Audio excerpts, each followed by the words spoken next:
నమస్తే, welcome to our channel. నేను మిషాల్ని. AP మహిళల మీద, అమరావతి ప్రజల మీద అసభ్యకరంగా అనుచిత వ్యాఖ్యలు చేసిన కృష్ణంరాజుని పరారీలో చూస్తూనే ఉన్నారు. మరి ముఖ్యంగా చూసుకుంటే నిన్న ఆయన అరెస్ట్ అయ్యాడు.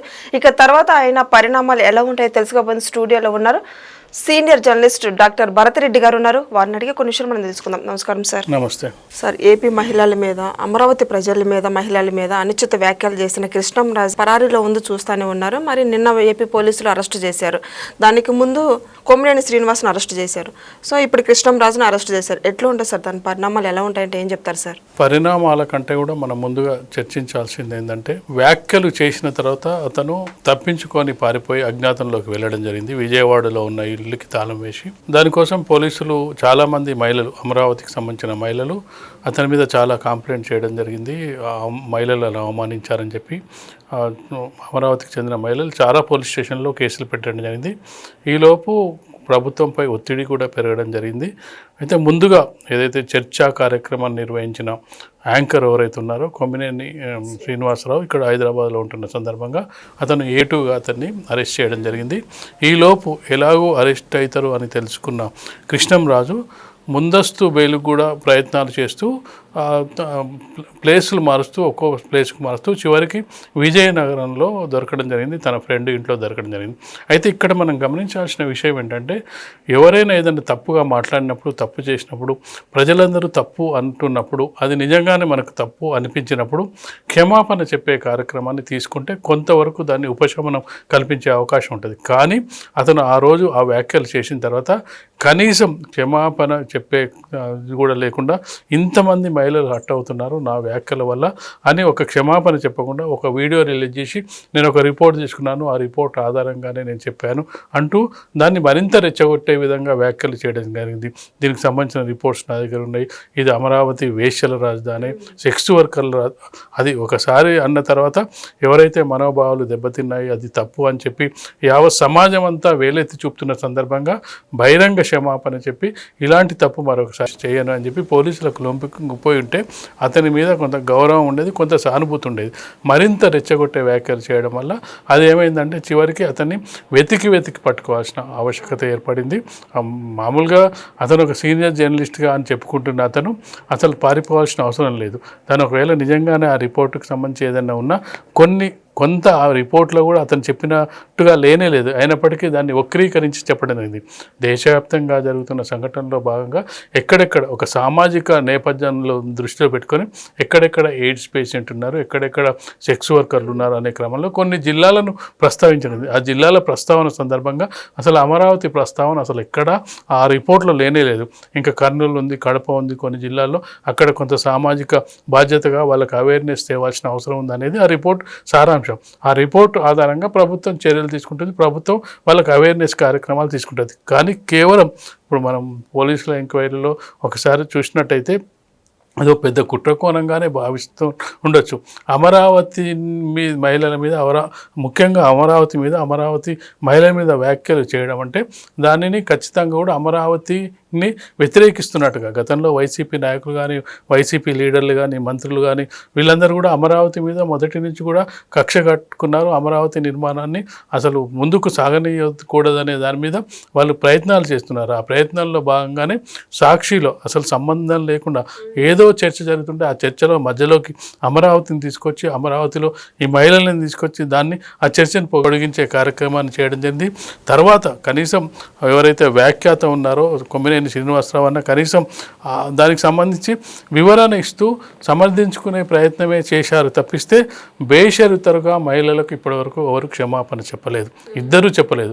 A1గా ఉన్న కృష్ణరాజు చెప్పలేదు, A2గా ఉన్న కొమ్మినేని శ్రీనివాసరావు బేషరతుగా అవును మేము మాట్లాడిన తప్పే, మేము అలా మాట్లాడిన చూసి కాబట్టి మహిళలందరూ కూడా మమ్మల్ని క్షమించాలని, అంటే ఆ ఉద్దేశం లేదు వాళ్ళకు. ఖచ్చితంగా కూడా దాన్ని ఒక కాంట్రవర్సీ చేయాలి, దాన్ని ఖచ్చితంగా కూడా దాన్ని పెద్ద ఎత్తున రాజకీయ వివాదం చేయాలి. అమరావతి మీద అదొక కుట్ర కోణంగానే కనిపిస్తుంది. కుట్ర కోణంగా కనిపించడం వల్ల ఇప్పుడు వైసీపీ శ్రేణులంతా కూడా ఏం చేస్తున్నాయి, అదొక రాజకీయ దురుద్దేశంతో చూటుంది, రాజకీయ కక్షతో కూడుకుంది ఇవన్నీ చెప్తారు. కానీ ఇది చేసింది తప్పని చెప్పి ఆ ఛానల్ను నిర్వహిస్తున్న ఒక మహిళ అయినా భారతిరెడ్డి అయినా కనీసం దాని గురించి క్షమాపణ చెప్పడం, వివరణ ఇవ్వడం చేయలేదు. ఒకవేళ లాస్ట్కి ఏమంటారు, మాకేం సంబంధం లేదు, ఒక అనలిస్ట్ వచ్చాడు, ఆయన చెప్పిన సంబంధాలతోటి మా ఛానల్కి ఏం సంబంధం అని చెప్తున్న సందర్భాన్ని గుర్తుపెట్టుకుంటే, అవును అతన్ని కొంతవరకు వాళ్ళు అవును మా ఛానల్లో నిర్వహించినందుకు మేము ఛానల్ తరపున క్షమాపణ చెప్తున్నాము, అతన్ని మరొకసారి మేము నిషేధిస్తున్నాం మరొకసారి అని చెప్పే ప్రయత్నం చేయాలి. ఒకవేళ నిజంగానే వాళ్ళు కనుక ఛానల్కి సంబంధం లేదన్నట్టయితే అలాంటి కార్యక్రమం ఇక్కడ చేయలేదు. దాంతోపాటు ఒకవేళ వాళ్ళకు తెలియకుండానే ఒకవేళ కొమ్మినేని శ్రీనివాసరావు అలాంటి కార్యక్రమాన్ని నిర్వహించినట్టయితే వెంటనే అతన్ని ఉద్యోగం నుంచి తీసేయాల్సి ఉండే. అతనికి ఇప్పుడు అండగా రక్షణగా నిలబడుతూ అతన్ని ఇంకా వెనకేసుకుంటూ వాళ్ళు డిస్కషన్స్ చేస్తున్న సందర్భాన్ని చూడొచ్చు.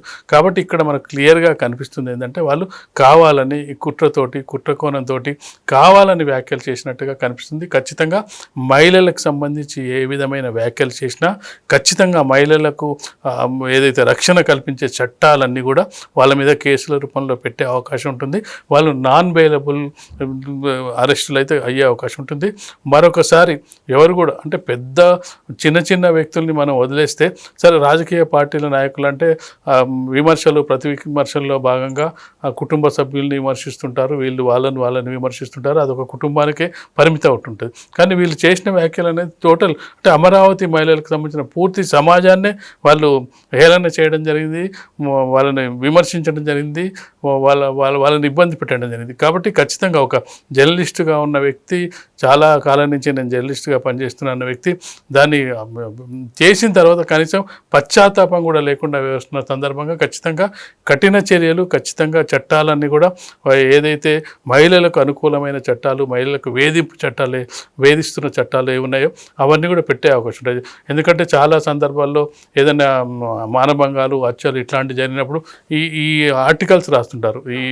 ఈ ఎవరైతే సీనియర్ జర్నలిస్టులు ఉన్నారో ఈ విధంగా ఉండాలి సమాజం, ఆ విధంగా ఉండాలి, సమాజంలో ఎటో దారిపోతుంది, రాజకీయ నాయకులు ఇటు పోతున్నారు అటు పోతున్నారు అని రాస్తున్న సందర్భంలో మనం ఏం చేస్తున్నాం అని కూడా గుర్తించాల్సిన అవసరం ఉంది. మనం ఎందుకు మహిళల్ని ఈ విధంగా మాట్లాడుతున్నాం, మహిళల పట్ల అసభ్యకరంగా మాట్లాడుతున్నాం అని చెప్పి గుర్తించాల్సిన అవసరం ఉంది. అందుకు అనుగుణంగా చర్యలు అయితే ఉంటాయి. కాకపోతే ఈలోపు వైసీపీ అయితే ఎంత రాజకీయం చేయాలనో అంత రాజకీయం చేస్తున్నట్టుగా కనిపిస్తుంది మనకు. మరి ముఖ్యంగా చూసుకుంటే ఎక్కడ కూడా క్షమాపణ వైసీపీ నేతలు కావచ్చు, భారతిరెడ్డి గారు కావచ్చు, జగన్మోహన్ రెడ్డి గారు ఎక్కడ కూడా లేదు. కానీ ఇప్పుడు కొమ్మినేని శ్రీనివాస్కి 14 రోజులు రిమాండ్ పొడిగించారు. తర్వాత ఈయనకి ఎలా ఉంటుందంటే ఏం చెప్తారు సార్ కృష్ణంరాజుకి? ఖచ్చితంగా A1 ఇటు ఇద్దరు బాధ్యత వహించాల్సి ఉంటుంది. A1గా ఉన్న కృష్ణంరాజు వ్యాఖ్యలు చేయడం జరిగింది. ఆ వ్యాఖ్యల వెనుక అతన్ని విచారించాల్సిందంటే వ్యాఖ్యల వెనుక కుట్రకోణమే ఉంది. ఎవరు నేను వ్యాఖ్యలు చేయమన్నారు, అసలు నువ్వు ఇది అసలు సంబంధం లేకుండా చర్చ జరుగుతున్న సందర్భంగా దీన్ని ఏ విధంగా ముందుకు నీ వెనుక ఇంకెవరైనా రాజకీయ నాయకులు ఉన్నారు, ఎవరైనా నీతో మాట్లాడించారా, ఇది ముందే ప్లాన్ అనుకొని మాట్లాడించారు. ఎందుకంటే చర్చల సందర్భంగా కొంత మనం ఈ టాపిక్ మీద మాట్లాడదాం, ఈ టాపిక్ మీద డిస్కస్ చేద్దాం, నేను ఖండించినట్టు చేస్తా, ఏమంటారంటే నువ్వు కొట్టినట్టు చేయి, నువ్వు గిల్లినట్టు చేయి, నేను కొట్టినట్టు చేస్తా అనే ఒక సామెత ఉంటుంది. ఆ సామెత ప్రకారం మీరైతే మాట్లాడండి, నేను ఆపినట్టు చేస్తాను, కానీ చెప్పాల్సిన విషయం అయితే చెప్పేసి నీ ద్వారా చెప్పిస్తే ఒక అనలిస్ట్ చెప్పిండు మాకేం సంబంధం అని చెప్పి ప్రయత్నం ఏం చేయొచ్చు. అంటే ఇంత పెద్ద కాంట్రవర్సీ అయింది, ఇంత పెద్దన మహిళలు ఇంత పెద్దన ఉవ్వెత్తున తిరగబడతారని అనుకోలేదు. కానీ అమరావతి మహిళలు మొదటి నుంచి కూడా తిరుగుబాటు స్వభావం ఉన్న మహిళలుగా గుర్తించవచ్చు. ఎందుకంటే అక్కడ అమరావతి రాజధాని రాదు, 3 రాజధానులు అన్నప్పుడే వాళ్ళు దాదాపు 5 సంవత్సరం పాటు జగన్మోహన్ రెడ్డికి వ్యతిరేకంగా ధర్నాలు, రాస్తారోకాలు, దీక్షలు ఇవన్నీ చేసి మళ్ళీ అమరావతిని పునరుద్ధరించుకోవడం జరిగింది.